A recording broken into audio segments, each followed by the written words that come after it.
Welcome to GitOps the Planet. It is that time again. I've got my Argo mug here. I've got some warm liquids to drink, and of course, I am bringing in the amazing and incredibly talented Viktor Farcic. Viktor, welcome to the show. Now I'm getting red from that praise. Thank you. Thank you for having me. Well, I have more for you because many of you don't know this, but Viktor and I used to work together.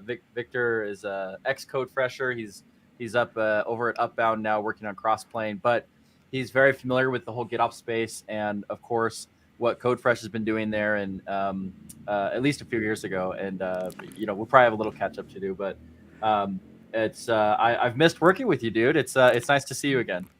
Likewise, yeah. I'll see you in Amsterdam, I'm guessing, right? Yes, Amsterdam's coming up. For those of you who don't know, obviously, ArgoCon is having its first ArgoCon EU, so the first European edition. So we've got a whole program that we're working on there. I'm actually co-chairing that event, so nice. I've got far too much to do about it, but we've got a pretty good talk committee, and we've had a lot of talks already submitted, so obviously people should make sure to catch that. And I think we'll probably have some good talks about Crossplane as part of that. So that'll be nice. Yeah, I need to submit something. Is it open? Yeah, it's open until next week, I want to say, like February 10th, maybe February 8th. So definitely, if you're going to submit, definitely do so sooner than later. So obviously, like Crossplane kind of hit like an explosion. I mean, this idea of cloud native infrastructure, and actually maybe Viktor, for some of the folks in the audience maybe aren't familiar with Crossplane. So what's the elevator pitch? Like what's the short description to introduce people to it? Let me see. Let's say it extends Kubernetes to manage everything. That's a very if you want a single sentence, kind of that's it, right? And it's essentially you can replace CloudFormation templates, you can replace Terraform, you can replace all those kind of classic infrastructure as code tools, but in a much more GitOps fashion, because Crossplane actually has a controller that's monitoring those resources, right? Exactly. So if you put GitOps into the picture, then the description could be it extends GitOps to actually manage everything, right? Because GitOps, all the tools that I know are managing Kubernetes resources, right? So that's what GitOps tools do. Here's the Git repository. Here's your cluster. I'm going to make sure that whatever is defined in a repo is synchronized with your cluster. Now, if you add Crossplane to the picture, then actually that synchronization converts that cluster into a control plane that manages everything. That whether that's containers running in that same cluster, one way or another, to, I don't know, EC2 instances, Azure something, Google something else, delivering pizzas, anything, right? Yeah. Yeah, I actually think there is a pizza delivery controller out there that you can use Yeah, to order pizzas, right? Domino, I think, or something like that. Domino's, I know that there is one. It doesn't work in Spain, so I haven't tried it yet. Yeah, that's fair enough. Yeah, this idea of managing infrastructure this way was so exciting to me, and it was, I think it was probably 2 years ago that I saw it at KubeCon and got a chance to start playing with it, and it kind of blew my mind. And one of the users that really triggered me onto this was Ricardo Roca, who's at CERN. Mm-hmm. They're the ones that make black holes that are meant to engulf the Earth and whatnot. The whole planet. That's right. And they had basically said that they use Crossplane for everything. They use it for cluster spin up, tear down, all those kinds of things. But they use it for also their traditional infrastructure as 3 buckets and whatever.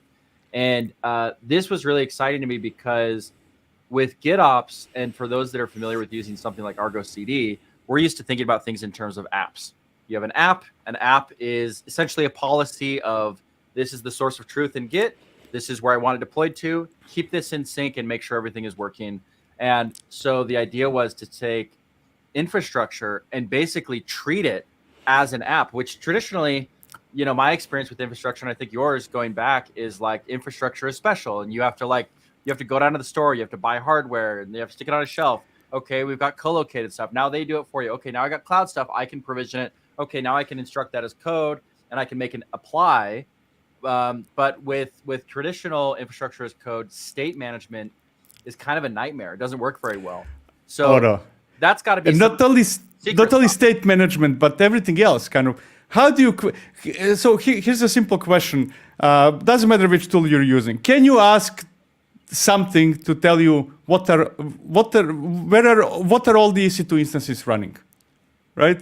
Can you query that something? Yeah. And all the other good things that we have with APIs today. And it almost feels that we lost some of the things that we had like 10 years ago, you know, CF Engine, Puppet, Chef, and stuff like that, that were actually doing many of the things that we are trying to retrieve right now.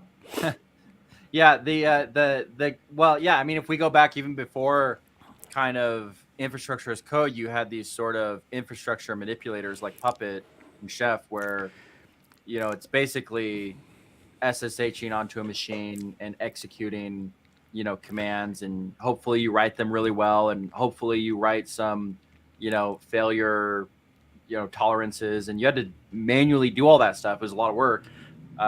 And then we got to declarative with like Terraform, where I can say, okay, Terraform plan, Terraform, you know, up, and I can just deploy it all. But then the other half of GitOps, and this is something that actually just came up the other day. So there was this, we're going to get actually, this is going to be fun, actually. I think we're going to have a lot of fun stuff to talk about. But there was this survey that I posted about just the other day about how popular GitOps is. And if I can share my screen for just a second. Okay. So this was a CloudNet CNCF survey where it said, how much are you adopting GitOps? And basically, it's over 85% said they're in some process of adoption. So it's, yeah, 84%, with over half saying that it's like many or nearly all are doing GitOps. And my first question looking at this was, I wonder if they know what all of the GitOps principles are, because of course, there's this whole thing about being aware of the actual system state and being able to apply the attempted state. And if you're just using Terraform and doing a CI/CD pipeline and doing a Terraform apply and up, you can't actually detect drift. And so that can't trigger reconciliation. So I wonder if a lot of these people are like, hey, I'm using infrastructure as code, but I'm not actually like detecting drift at this point. To begin with, I must say that I'm very grateful that you guys did that page, because my conversations or fights with people were reduced from an hour to a couple of minutes, right? Very often I end up in a conversation like, hey, what do you think about GitLab CD something for that is applying GitOps? Then in the past I would have to say something like, hey, is it declarative? Yes, okay, excellent. Is it pooling stuff? And things like that. And now I can actually save myself time and say, okay, go over there. Kind of, is it really doing those 4 points? No, okay. So now we don't it's have not my word against yours anymore. Yeah, we had to come up with the principles, right? We had like 6 months of arguments so that we could save ourselves several years of arguments down the road. But yeah, I think this is part of the secret sauce of Crossplane because it actually detects drift very well, and this is something that Terraform users have struggled with. I mean, we looked at, hey, could you just apply? And you and I talked about this actually at a KubeCon after party one day. Like, could you just make a controller for Terraform that continuously observes state? And when we went down that road and we did some work with some of the Red Hat folks, CodeFresh partner with Red Hat to explore this, and we basically found Terraform state management just doesn't work well. And so stuff drifts, and as soon as it drifts, you have to do manual state repair, and you kind of break GitOps with a controller like that. So do you have any insight into like how Crossplane solves this problem? Like what's actually going on behind the scenes? Yeah, I mean, to begin with, one of the problems with Terraform-like approach, and I'm using Terraform now just to use a name, it applies to almost everything, is that you cannot, when you're talking about drift, you cannot treat a bundle of something as a single unit, right? You cannot say, hey, here's my project that has 57 or 535 different resources. Is there a drift in any of them, right? I mean, you can technically, but it doesn't work simply. What we do is essentially a Kubernetes approach to the situation, right? Where drift is calculated for each individual resource, right? So is there a drift for your EC2 instance? Is there a drift for your auto-scaling group? Is there a drift for this or that, right? And detecting drift on a resource level is much easier, much more efficient, and gives you the results you need, right? Why would I do something about a bundle of things when actually there is a drift only on this specific resource? And the second thing that helps a lot, again, we're standing on the shoulders of giants, right? And that giant in this case is Kubernetes. And we are using, like any other Kubernetes native solution or most, etcd, right, for state. And that means that state is distributed and follows all the good things that we have in Kubernetes instead of, hey, here's your S3 drive somewhere.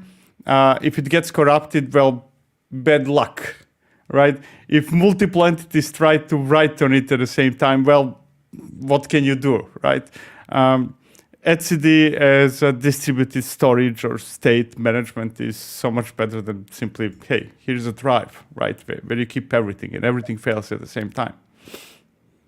Yeah, so that's like that already is pretty earth-shattering and pretty mind-bending because you've managed to distribute the problem via this controller that's essentially monitoring these and moving through it. Another aspect of this so this is, we've sang the praises and we've mentioned CERN and how they're using Crossplane, and in their case, they need to be able to spin up and use, tens of thousands of GPUs to run a bunch of analysis, and so they're doing cross cloud and they're using Crossplane to leverage that. And this is something I really like about Crossplane is that I can do it on GCP, I can do it on Amazon, I can do it on-prem, I can do it anywhere, and it's going to work for me. You can add additional controllers in a pretty easy way. And this is something that I talked to one of the engineers at Upbound early on was, okay, you have this problem of idempotency with infrastructure, right? So it's like, if I create a resource, how do I do it in an idempotent way? How do I make sure that I don't accidentally recreate a new resource and that kind of thing? And is there something structural with how Crossplane operates that helps you write these idempotent operations? And what they explained to me, and I don't know how accurate this is because I haven't dug into it, but they basically said, yeah, that's like part of the way that our libraries operate. That's part of the way that the backend language, and at the time they hadn't released it yet, that it operates is it is specifically designed to help do some of the heavy lifting of idempotency, which is like kind of the key to the whole thing. Exactly. That's extending the principles of Kubernetes beyond Kubernetes, right? It's based on the same principles as, when you manage your containers that are managed by a deployment which creates a replica set which creates pods, right? And then we have that tree-like structure where things can happen on a very low level, on a level of a container or a pod, right? There is a controller that watches whether the state of that pod is correct or not, and if it's not, then it will shut it down, create a new one, do whatever needs to be done. And then you have higher level controllers whose job is to actually make sure that its children are in the correct state, right? So it's based on those two principles of having controllers for individual resources and controllers that manage a group of resources. And kind of that delegation of concerns, which is, again, same principles as in Kubernetes, are proven to work very well. You can even say that, I'm convinced of that 100%, right? Kubernetes was never meant to be a thingy that runs containers only. I would even say that containers are just initial beachhead. It's where we all start with Kubernetes. But it's all about that idempotency managed through the scheduler, which is controlled both by humans on the other side of the API, and other controllers that are monitoring the API to find out the new events and so on and so forth. Yeah, and so actually, like if I pull up the architecture here, these controllers, and so this becomes a question now. These controllers are basically operated via custom resource definitions, right? So correct. Each resource becomes its own CRD, and so that means S3 buckets, they get their own CRD, and you get your own CRD for EC2, and you get your own CRD for load balancers, and basically everything, any kind of thing that exists. Now that means that you have to run a controller for each one of those. And of course, Crossplane is really doing this behind the scenes for you. I mean, it's doing it in Kubernetes for you. But that also means that there's a resource hit. And when you're deploying a complex infrastructure stack, so let's say you've got something that's taking a common app might take advantage of dozens of different components on Amazon. So that means I have dozens of controllers running, and I have dozens of custom resource definitions. And very quickly, I think a lot of people, when they first got into Crossplane, they immediately were like, this is awesome. I love it. Multi-cloud, we're going to have a single interface. And of course, this is going to pair really well with Argo CD, because Argo CD can track these definitions and sync them to the cluster. And then Crossplane goes the last half of the equation where it syncs it from the cluster and back into the resources. And so, from a GitOps standpoint, it's brilliant. So they said, okay, I'm going to do all of my cloud infrastructure on this cluster. So they set up a management cluster. They get Argo CD on it. And then they say, okay, I'm going to set up AWS, Azure, Google Cloud. And suddenly they have Don't forget pizzas. Yeah, and pizzas. And then suddenly they have 10,000 controllers and CRDs. And now this is where you start to get into the challenges of scaling the usage of Crossplane. Right? Oh, yeah. Topic for today. And I know a lot of work has been done here. So I'm interested to hear, from you a summary or what the big changes have been. Yeah, so I cannot guarantee this, but I suspect that we, and when I say we, I mean Crossplane project, were the first to hit serious limits in Kubernetes related to custom resource definitions, CRDs and controllers, right? I wouldn't be surprised that nobody before run clusters that has thousands and I'm stating thousands of custom resource definitions, controllers watching for those definitions, and so on and so forth.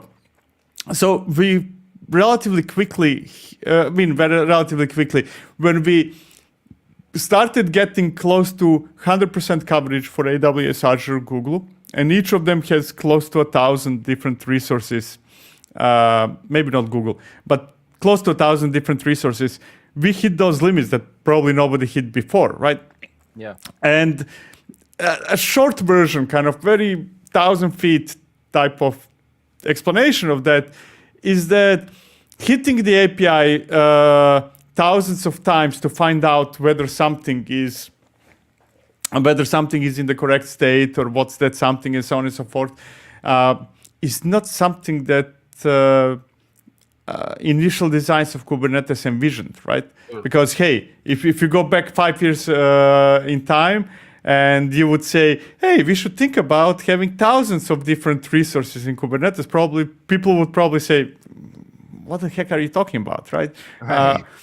Who's going to have that? We need a deployment that creates replica set pod, ingress, service, stateful set, 5, 6 more, and then that's going to be extended by community. Maybe we reach 100, right?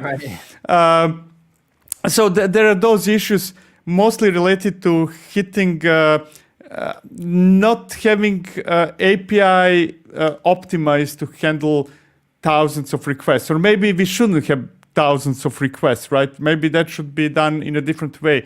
And those limits were hit both on the server side, meaning controllers constantly requesting information from the API, and from the client side, meaning that if you execute something like kubectl get managed, managed is a Crossplane shortcut that means all the resources that could be managed by Crossplane. And if all the resources means 1,000 CRDs for AWS and then GCP and Azure easily get to 2,000 or more, that means that potentially kubectl is going to create 1,000 or more than 1,000 requests to the API asking for stuff, right? Now, make it fast. Doesn't matter how fast you make it. That's still kind of count it as milliseconds for a request. That's still a lot, right? Now we are working, as all good open source citizens. We are not trying to fix it, even though it could be faster maybe in a way to fix it in Crossplane itself. But working with the community, Kubernetes community, and trying to optimize it better so that Kubernetes itself can handle such workload. And it's a slow process, right? Because you cannot just go and say, hey, I'm going to make this pull request in Kubernetes, and it's going to change a couple of thousands of lines of Kubernetes, and I'm going to hit create pull request, and it's going to be merged tomorrow, right? It's slow for a good reason, right? Because nobody wants to break Kubernetes, right? We need to look at the other scenarios, all that stuff. Exactly. And is there, was there like do you think there was a moment where I guess you kind of thought maybe CRDs aren't even the right tool to use? Because from a user standpoint, they feel like the right tool to use. But when it comes to the scale aspect of this, it's been a big challenge. And so was there any consideration of like, maybe we should bail on that model and try a different one? No, I don't think that. Okay. If I hear anybody saying that, I will have a serious conversation in person with gloves.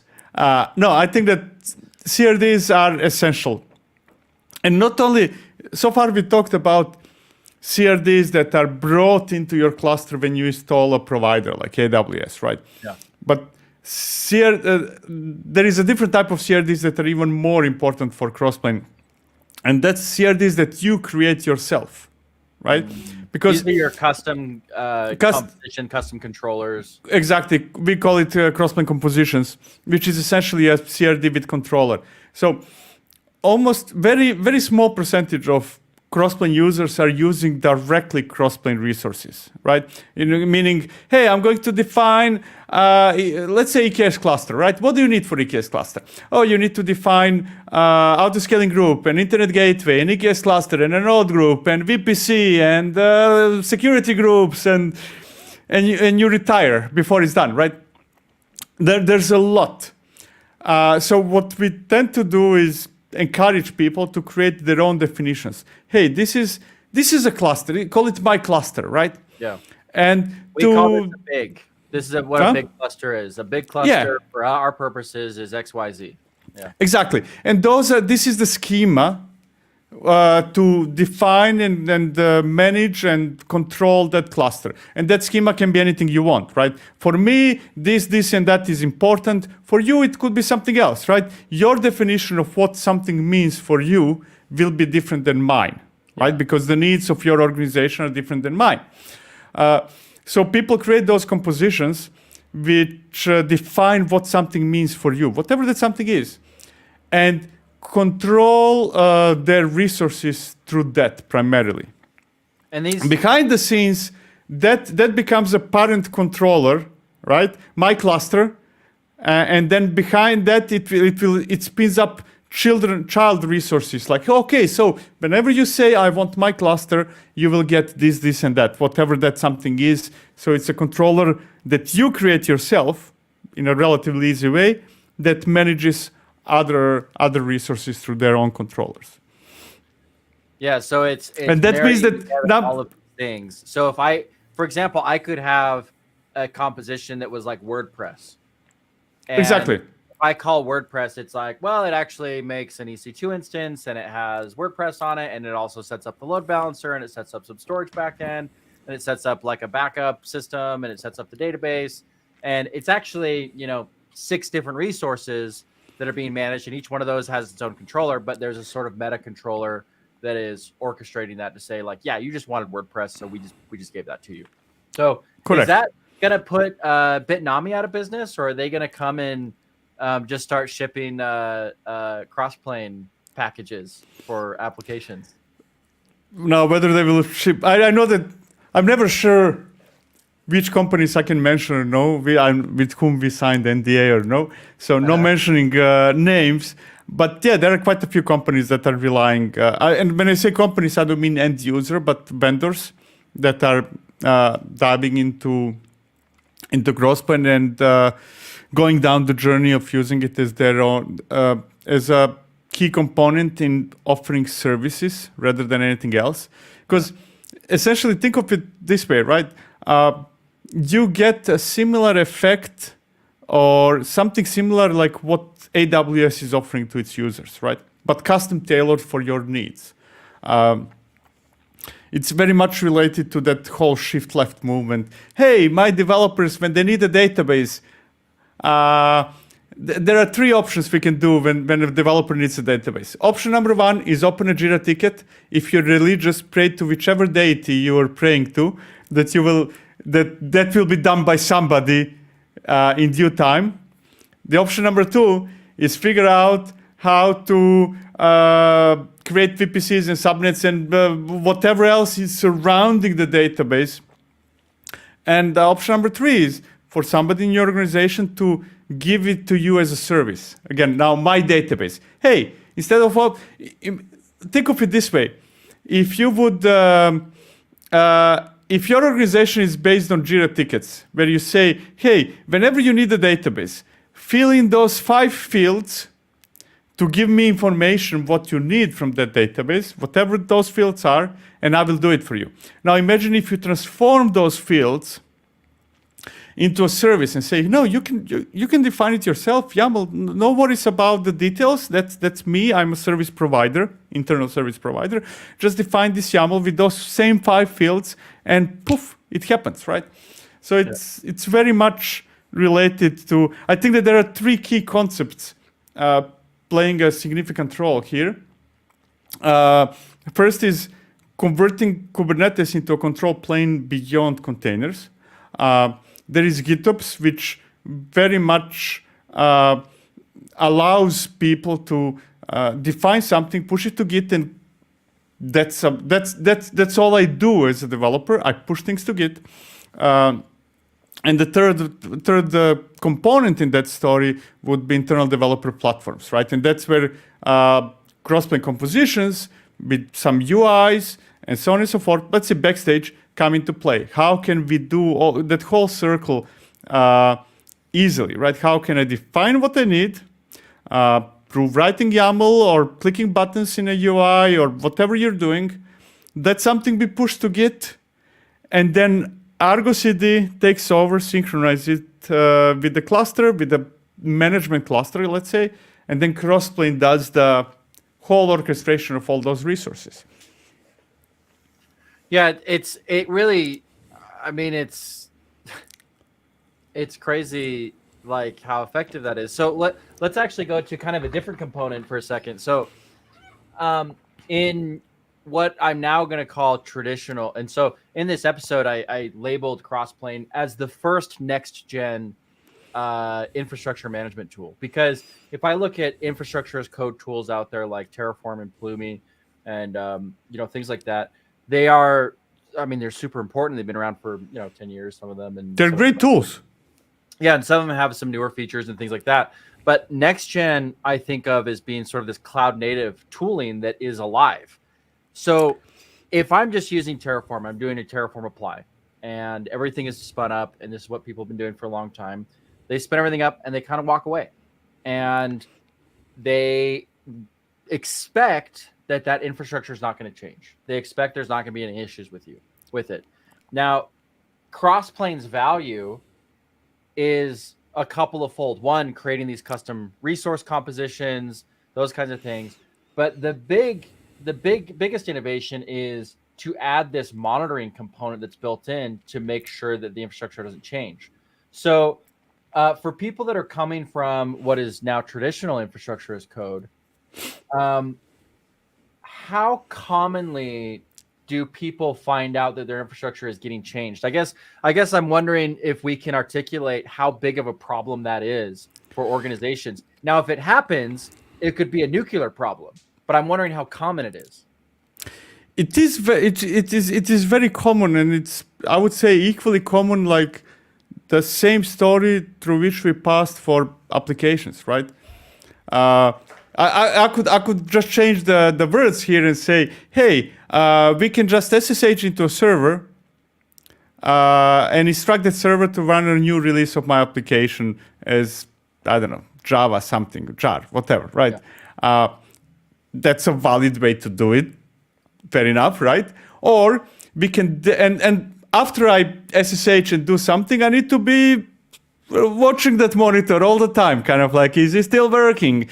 Should it scale up, or should it scale down? Should this happen, and so on and so forth, right? What Kubernetes gave us, and now I'm focused on applications only, right? It gave us a reduction of work, a reduction of operational concerns. We are delegating to something else operational tasks or complexity, right? Which is Kubernetes, saying, hey, I'm not going to tell you what to do, right? Which is basically what we were doing before with SSH. SSH there, copy the file, do the. I'm not telling you I'm not telling you what to do. I'm telling you what I want. And by telling you what I want to have, what is the state that I expect to have, I'm making a contract with you through the API. And your job from there on is to maintain that state no matter what, right? That's the big value proposition of Kubernetes for applications. I'm limited now. I'm not talking about Crossplane, right? And that's one of the reasons why people jumped into Kubernetes and said, this is a huge value proposition, because I'm actually delegating tasks to a machine instead of me doing those tasks, and I'm just instructing machine with my desires. Yeah. That same value proposition is equally valid from my perspective for managing applications packaged in Kubernetes in containers as for managing infrastructure or services or anything else, right? So usually when people ask me, why do you think Crossplane is a good choice? I don't answer directly. I ask them, okay, so what are the reasons why you are using Kubernetes today? Whatever reasons you tell me, those are my Those are the same answer reasons. to that, same reasons. There is no valid argument in my head against saying that, hey, the reasons why you're using that for containers is not the same reason as why you should be using that for EC2 instances, right? Right. Serverless, whatever that something if you is. could extend the Kubernetes API to apply to everything, wouldn't that be really valuable? And that is what Crossplane does. I mean, it does it. That's exactly what it does. It's extending the Kubernetes API to any kind of resource. So in cases where, and you know, for example, there's a lot about running databases in Kubernetes that's difficult. And running databases in Kubernetes is not for the faint of heart. It requires a lot of special effort, and it requires specialization, and it's kind of easy to screw up. It's a real challenge. And then getting distributed systems and all those things like that to work. And then you have something like RDS, and it's like RDS works great. It's just been beaten to hell. It's battle tested. Like, it's gonna work. It's not gonna fall over. You're gonna be fine with it. And so for me to be able to say, oh, I can call an RDS, but I can do it using a Kubernetes interface. Well, now I just have this declarative approach that goes beyond infrastructure as code, because not only is it going to be applied, but it's going to be monitored. And if something goes wrong, it's going to be corrected.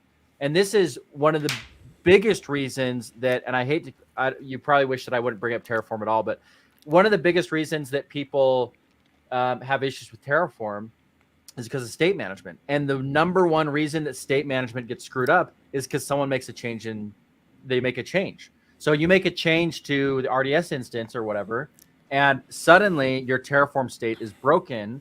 And the only way to fix it is you basically have to go and mirror the change that you made inside of the state file, which is a nightmare. I mean, you have like a 10,000 line state file you have to go manage and edit to reflect that change. And otherwise your state is broken, and trying to apply new changes becomes a risky proposition. So extending that Kubernetes API to RDS, to any kind of resource, that's like, you know, that's a game changer. I mean, that's revolutionary. And I expect that, like you said, yeah, Kubernetes, like, containers are what it's orchestrating because that's the easiest thing to orchestrate. But obviously people orchestrate VMs using Kubernetes. We already know that they do that, but now you can extend it beyond to all these other resources, these external services. And if they go down or if they have issues, it's going to keep on trying to fix it automatically. It may not be as good as having the brilliant engineer staring at it 24/7, but it's more reliable for at least 8 hours a day, you know, and it's certainly a lot cheaper than having somebody stare at those resources. Exactly. And let me tell you that there is a better usage of brilliant engineers' time than staring at Grafana. Yeah. Better usage. Yeah, years ago, I gave a talk with William Dennis, who's a product manager at Google, and we were talking about the habits of teams that are deploying with high frequency. And we were talking about Kubernetes, and they had done a bunch of research about why people were adopting Kubernetes. And of all the reasons you'd think about, you know, it's like, oh, I want reliability. That wasn't the number one. The number one reason was developer productivity. Well, why? Because of the API, because it is the much easier, simpler API. And, you know, we talk about YAML hell, and certainly that's an order of problem. But I would definitely take YAML hell over the old way of doing this, which when I was first programming was me literally emailing server administrators patches to apply, and then talking about, you know, doing upgrades and things like this. I actually had a really great, I mean, Victor, I should blame Crossplane in part for this, but I had this great side gig going when I was early in my career, where I was the guy you called when stuff broke. And I would like parachute in, and I'd be like, reconfigure your server. And I remember one day, you know, I was like just so efficient at that, and I could fix a lamp stack just like that. I mean, indispensable. Yeah. Oh my gosh. And I would make a lot of money doing that, because people would be like, everything is broken. No one knows how to fix it. Get in here and fix this. And I remember one day I was on the Amazon store. I was on Amazon, and I like there was like a Bitnami image, and I just clicked deploy, and I was like, I will literally never do that thing again. That's completely obsolete. It's dead. And Exactly. Crossplane feels like the same thing. It feels like the same titanic shift where suddenly I don't have to worry about that stuff. And from a developer productivity standpoint, it really helps me be more productive because that infrastructure stack can be part of my application. I can abstract a composition. I can abstract the apps and things like that. And I think a lot of people, so let's actually go to another idea here really quick. One of the early trends I saw with Kubernetes that I think fizzled out, and I'm grateful that it did, was everything is a CRD. And I'm not picking on Crossplane here, but I talked to a company. It was this very large company, and they had just made the decision. This was 5 years ago. They had made the decision that every application that they deployed was going to be its own CRD. So they had 5,000 CRDs, and that was kind of a nightmare, and it was unmanageable. And the reason they did that is because they wanted to have a life cycle that was built into the spec, because they thought they would have needs and things like that they could attain. So is that same thing going to be the future because I can do it with a cross-plane composition? Every app is a composition, or is that really, that's taking it too far? Like maybe it needs to be done differently. So yes and no. Don't you love those answers? Yeah, right? It depends. It depends is the answer, right? Yeah. So I do think that the usage of CRDs will increase and it will become norm. Not to the extent that you explained. What you explained, that's madness, right? That's going crazy. Yeah. But CRDs will have to take over. Now, just to clarify, when I say CRDs in this context, I don't mean necessarily CRDs that you make. Maybe that's what you're doing. Maybe CRDs that you use from some other third-party vendor, right? But CRDs are going to become norm for a very, very simple reason. Kubernetes is based on very low-level primitives that mean almost nothing to vast majority of people, right? There is no such a thing as, and I'm now talking about bare Kubernetes, core Kubernetes. There is no such thing as the application, right? So what do we expect developers to do? To figure out how to define better to use deployment or a stateful set, how to define services, ingresses, virtual services, and all the other things that we need to make an application somehow work. It's too low level. To me, that's equivalent of saying, hey, everybody should understand hypervisors to create virtual machines. Not necessarily, right? Vast majority of people, young people probably don't even know what is a hypervisor, even though they're using it every day, whenever they go to AWS, right? Yeah. So we need some higher level abstractions, and they are not really the concern of Kubernetes itself, because Kubernetes intentionally wants to be low level so that it serves as a base that others can extend on top and so on and so forth. A good example of such a CRD to me would be Knative, right?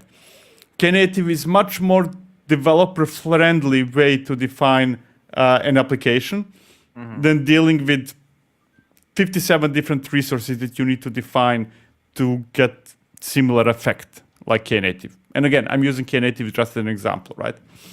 So CRDs will continue extending. The same thing is, we were talking about Argo CD, right? Argo CD brings you CRDs that help you manage things in a better way, in an easier way, right?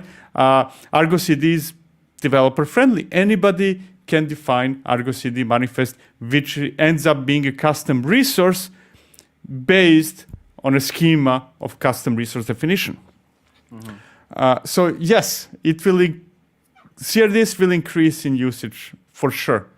The only question is whether you create them or whether you sorry, I just made a terrible mistake. I was about to say, or whether you get them to third parties. You are getting them with third parties. There is no Kubernetes cluster that doesn't have CRDs. If you install Argo, you get CRDs. That's what you're getting. Right. If you install MongoDB operator, what do you get? CRDs.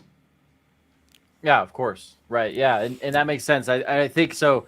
This potential sprawl, I'm not necessarily worried about it. I think we've seen it people go overboard in the past, and maybe we'll see people go overboard with Crossplane somehow. But I think when you bring in something like Argo CD, you also solve some of that pain, because the lifecycle management isn't necessarily part of it's not necessarily part of how you package the application, because the lifecycle is related to where it's deployed. So this is where something like Argo CD is used. And I'm actually curious with Crossplane, we see a huge overlap, and I'll just show a comment from Twitch here. People are just like, Argo CD, let's go. Yeah. So like with Argo CD, basically anybody that I've seen using Crossplane is using it with an Argo CD or potentially a Flux. Exactly. That's what you've seen as well? It's like 90%. Vast majority. And I think that this brings me to yet another extremely important thing from my perspective, right? And that's the ecosystem, right? When you adopt a Kubernetes native tool, whichever tool that is, right?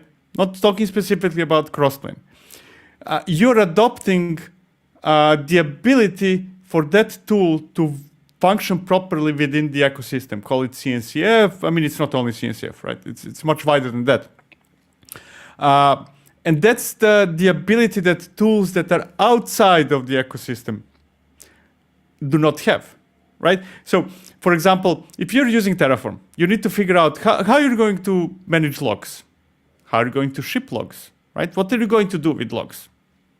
Whatever the solution is, HashiCorp probably has a solution for that, or maybe some third-party vendor, right? Monitoring. How are you going to monitor what is happening with Terraform? If you're going to monitor. Those are very important questions that are much easier answered with Kubernetes native tools, because you say, in the same way, how I'm monitoring the rest of my stuff, right? How are you going to, let's say, Argo CD doesn't have to invent its own logging mechanism. There is the ecosystem for that. It doesn't have to invent its own means to monitor, for you to monitor what Argo CD is doing. Because again, there is Prometheus, right? There is OpenTelemetry, so on and so forth. So when you combine those things, that's what makes Kubernetes something that never existed before. And that's extensible API to which, following certain rules, everybody can plug in and everything can work with anything else. Kind of almost any piece of the puzzle can fit into the image you want to create. Mm-hmm. Yeah, this is, well, so coming to the other side of this is the developer productivity side of like the life cycle of managing these manifests. And so this is where CI/CD comes in, right? So you've got your controller Argo CD taking care of synchronization of these manifests. How do you validate them?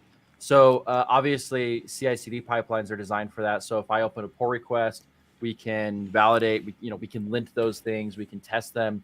Have you seen any really interesting innovation in how people have been testing Crossplane resources before they're deployed? Is it just a matter of a CI/CD pipeline that does a kind of dry run, or is there something more interesting for doing that? Because obviously, if you're going to suddenly change your resources, you want to make sure that that change is going to work, and you're going to want to make sure that it doesn't break everything, especially not irreversibly break anything. So have you seen any trends in how people are testing these things, and especially from an automated standpoint?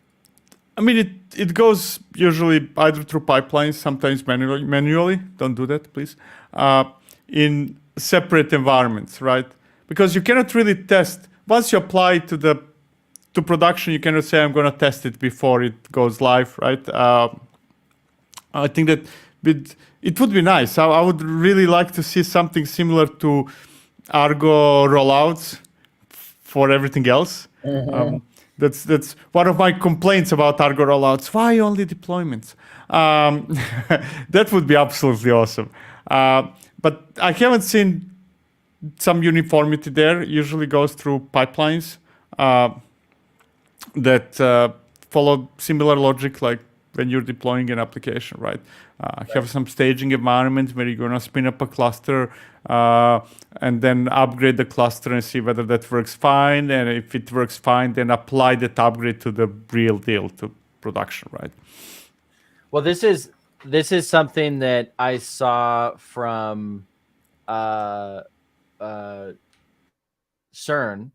and this is, I'll share, just to show you, like, oh, not this one.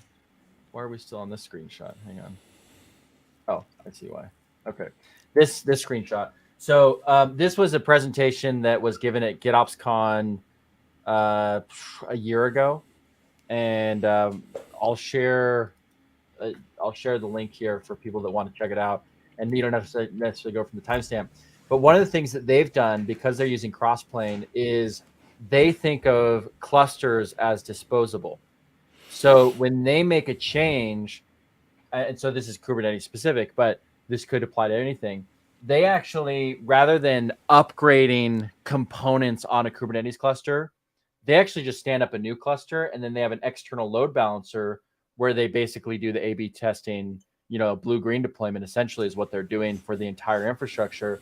And then they update the load balancer. So you can't test the load balancer change, right? You have to make that load balancer change, and it's got to be, hopefully it's automated, so it's predictable, and then maybe a CI/CD pipeline is taking care of that component. But the actually infrastructure, rather than making a change to the cluster, they just stand up a new one. They update the load balancer, they tear down the old one, so they have a true kind of blue-green deployment experience. And this is this is clusters as cattle, as Christian is exactly saying. Glad you're on the stream, Christian. Thanks for watching.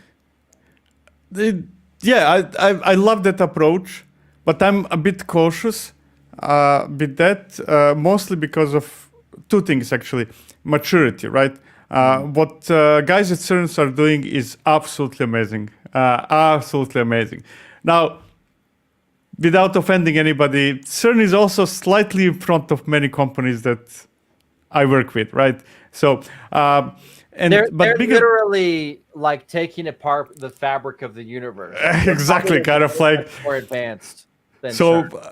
What do you think about Argo CD and Crossplane being contributing to black hole enveloping Earth one day? But that's part of working on this stuff, is that you are contributing to some of the most important projects, in the world. Like we have within CodeFresh, obviously we have users that they're using our components that are powered by Argo CD, and so they're leveraging this stuff. But my kids all the time, they play video games that are powered by CodeFresh, on the back end, and they're like, when they go to school, they like tell their friends, they're like, yeah, my dad like works on this very popular video game that we all play, and I'm like, that's not exactly correct, but sure, that's good enough. But yeah, I mean, exactly. If we end up helping power the black hole enveloping the Earth, at least I'll have a sense of pride of having made an impact. Exactly.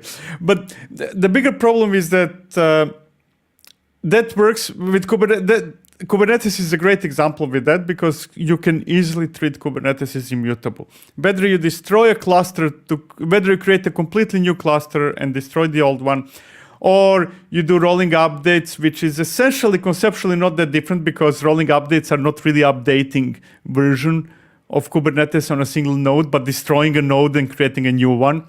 Yeah. In both cases, it's immutable one way or another, right? But there are things that are more complicated, like databases, right?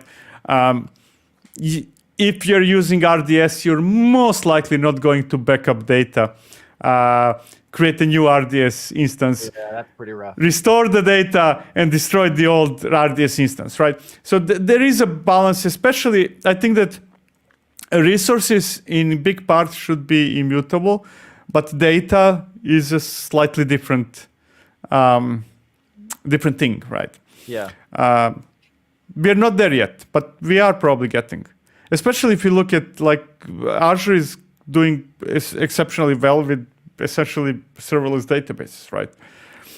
Oh, It's really? destroying it. What's Azure doing with serverless databases? I haven't heard about this. Yeah, I'm terrible. I have terrible memory. I don't remember the name. Whether it's Cosmos something, maybe. I'm not sure. Anyway, serverless database, right? That runs when you need it, scales when you need it, and goes to zero when you don't. Right? It's essentially destroying and creating itself all the time. Oh, that's. All the time. Depends on how often. What's the frequency of usage of that? There you go. Inactive pause. Exactly. So this is the Azure SQL database is parameterized with this auto scaling and auto pause, so the database doesn't actually have to be running. I wonder Exactly. what the time is for this to spin up. I mean, it has to be immediate for it to work. Yeah, I wouldn't. Usually, people have those concerns with serverless in general. Yeah. And I'm not that much concerned. So I'm concerned with the speed in a model of functions as a service, where each request ends up being a new instance of something, right? But when we're talking about entities that serve multiple requests, you're not going to get a database for every single query to the database, right? A new server instance. Then I'm not that concerned with speed, because if nobody's using this at all for 3 hours, then that means that you have low volume, and the first person that comes 3 hours later can wait for a second or two, right? Right. Because it's a very low effect. Now, if every request requires a new instance, like functions as a service, then we are talking about a very different criteria. Then it needs to be extremely fast. But spinning up a new something that, because nobody was using it, is quite okay if you can wait for a couple of seconds, as long as the request is not lost. Yeah, makes sense. Yeah, so that has pretty good implications for doing that kind of ephemeral infrastructure, where we're tearing it down and we're putting up new stuff. And I'd love to, I hear sometimes people say things like, well, I'm afraid that there might be a component, that doesn't come back up. And I always think, dude, if that happens, you have bigger problems. Like, that you actually need to be doing this so that if a component doesn't come back up, you're engineering a way to solve this thing, because exactly, you can't have a component of your infrastructure that's glass and breaks. I mean, you're going to be in trouble in a disaster recovery. If your concern is what happens if a component cannot come back, then what happens when that component fails? Yeah. Because it will fail. Yeah. Whomever thinks that they're going to design something that never fails is still on a level of making websites for hobbies. Yes. No, I 100%. 100%. I mean, that's like chaos engineering 101, right? Is like, no, man, everything, you should be able to tear it all down, bring it back up. And Google famously does these disaster recovery scenarios, and they do them a couple times a year, where they're like, okay, the game is on, and the game is thermonuclear war has happened. We've locked out these data centers. What does that look like? How do we deal with it? And they run through the scenario, and this is a way you find out, like, on a small scale, I do this with my family sometimes, where it's like, okay, let's say X is happening. How do we react? What's the play? And it's like, okay, there's a fire. I need the fire extinguisher. Okay, grab it. Where is it? Oh, you don't know? I don't know. Oh, no. Well, now the fire's burned down the house.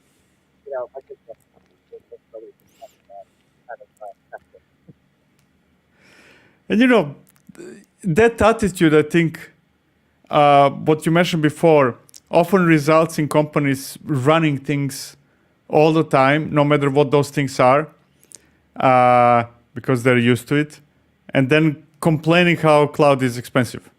Right. Oh, I need a server to deploy my application to test it as PR, and then that server is going to continue running for 3 months, and then I'm going to come back and say, we're going back on-prem. Yeah. This is too expensive. Too much. Yeah. I would much rather just pay for it with downtime. Thank you very much. I'd much rather pay for it with lost productivity, because that's a cost that I can't easily track. Exactly. So that's much easier for the CPAs to manage.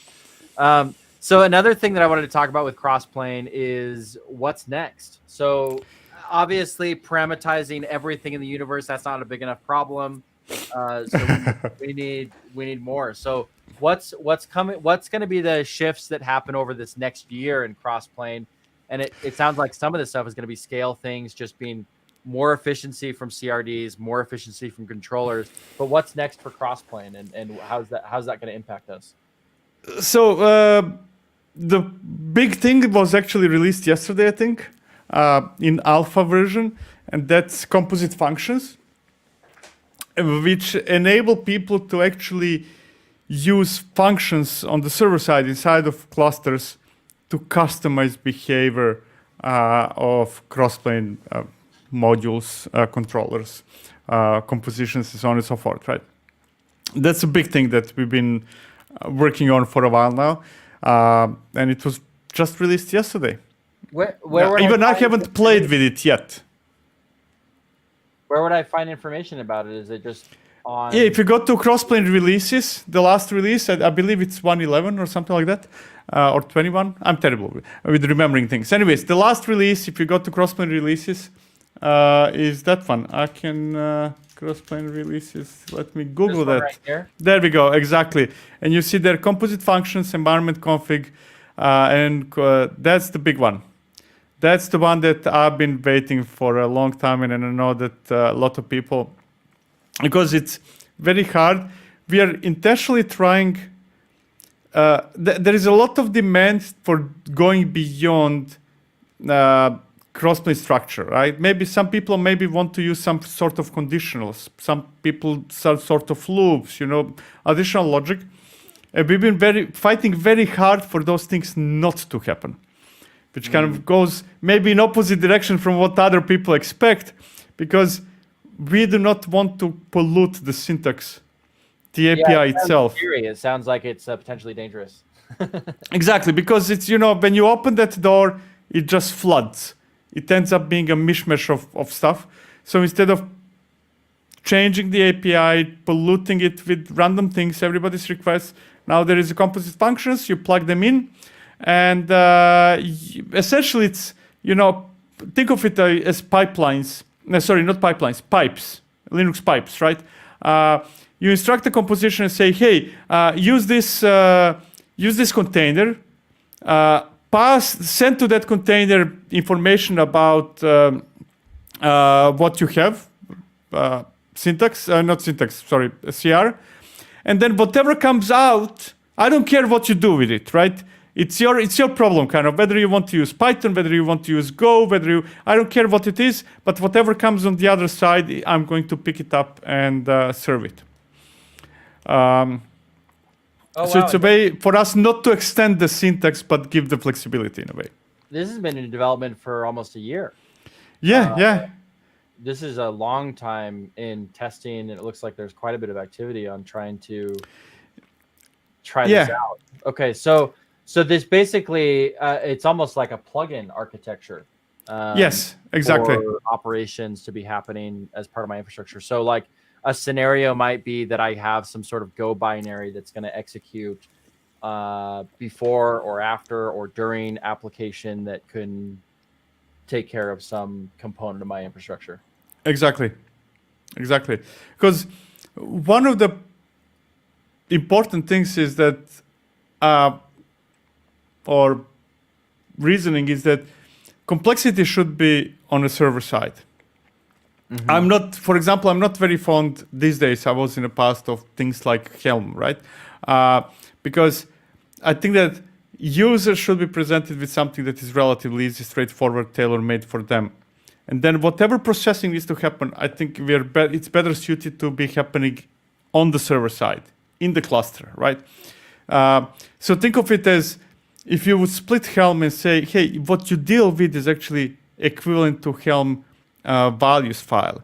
And templates are not on your laptop. They're in the cluster, right? Cluster knows what to do with it, right? You just need to feed it the information that you decide is important. Yeah, because you're just feeding a parameter, basically. Exactly. Specific to your configuration. Yeah, okay, makes sense. Yeah, that's really exciting. And any language, so people can write it in Go, they can write it in C, they can write anything you want. Whatever they want to do.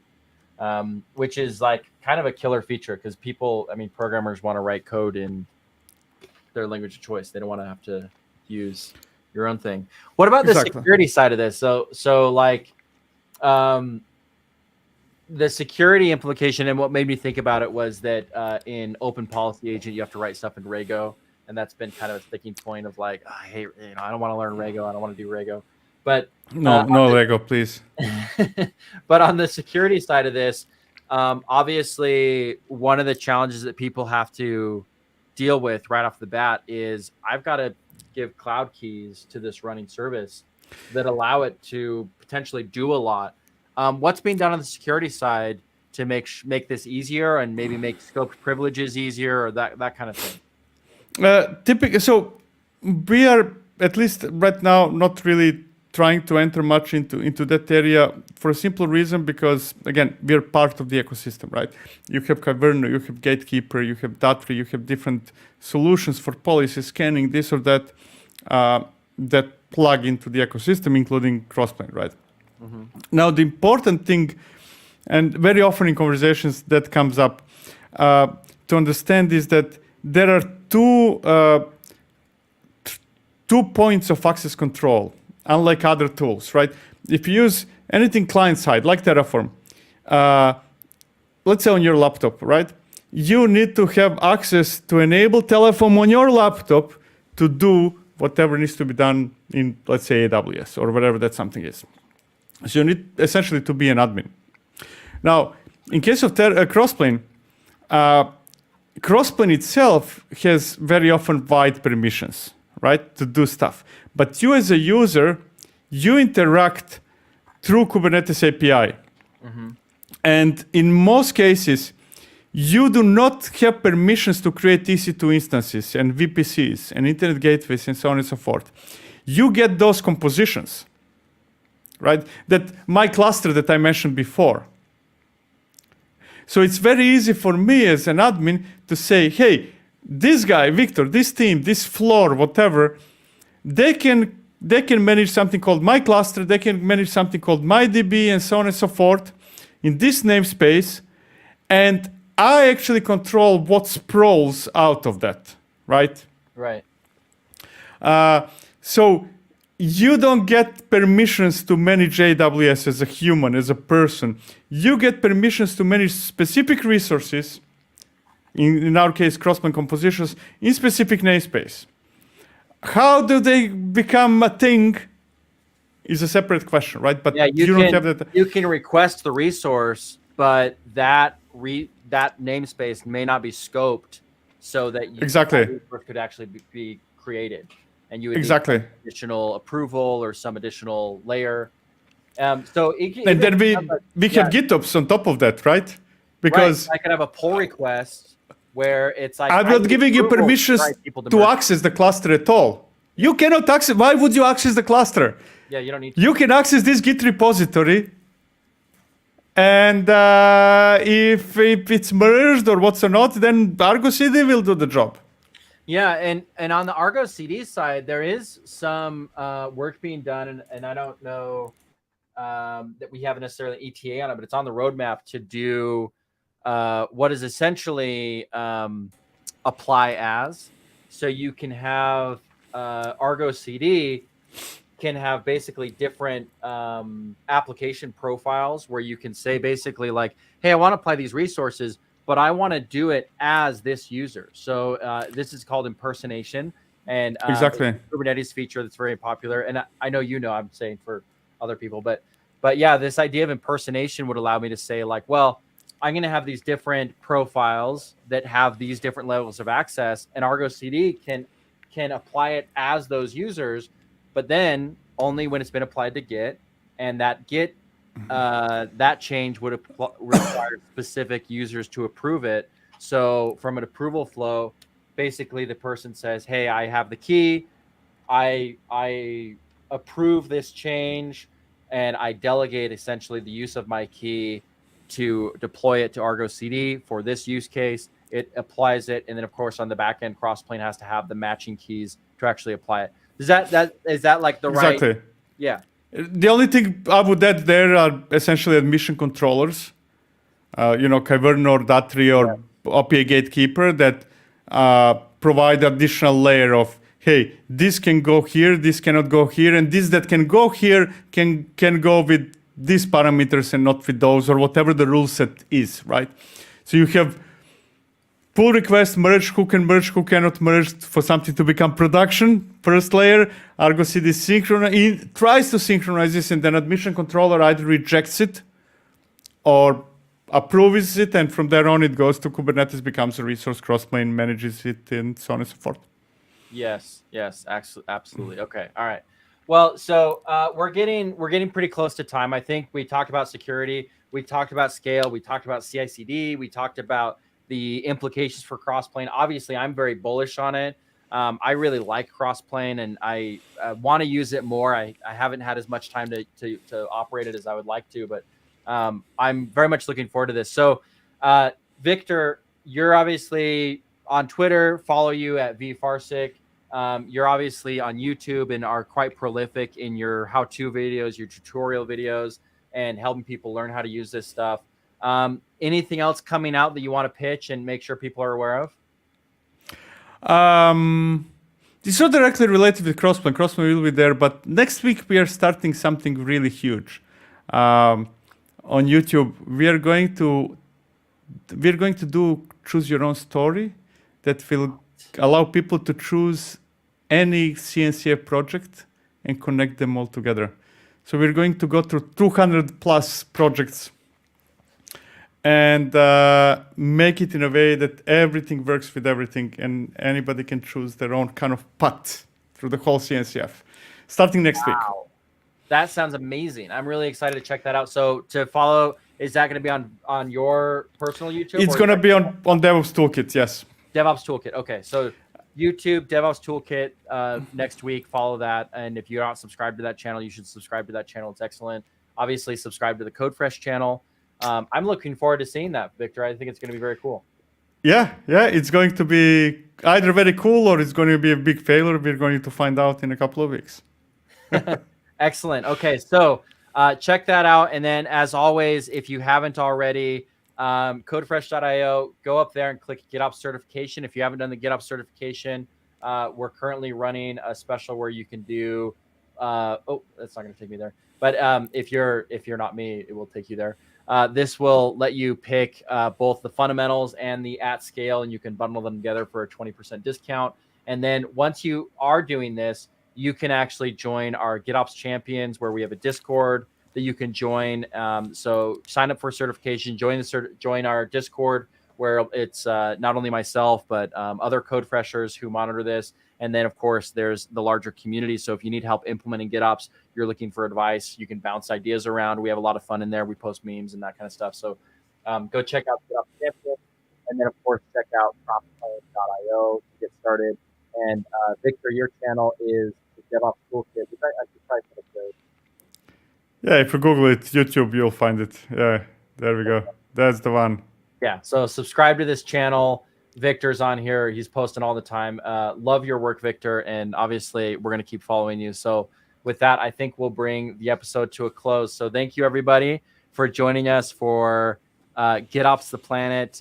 I'm your host, Dan Garfield from CodeFresh. And of course, thank you, Viktor, for joining us to tell us all about Crossplane, what's going on there.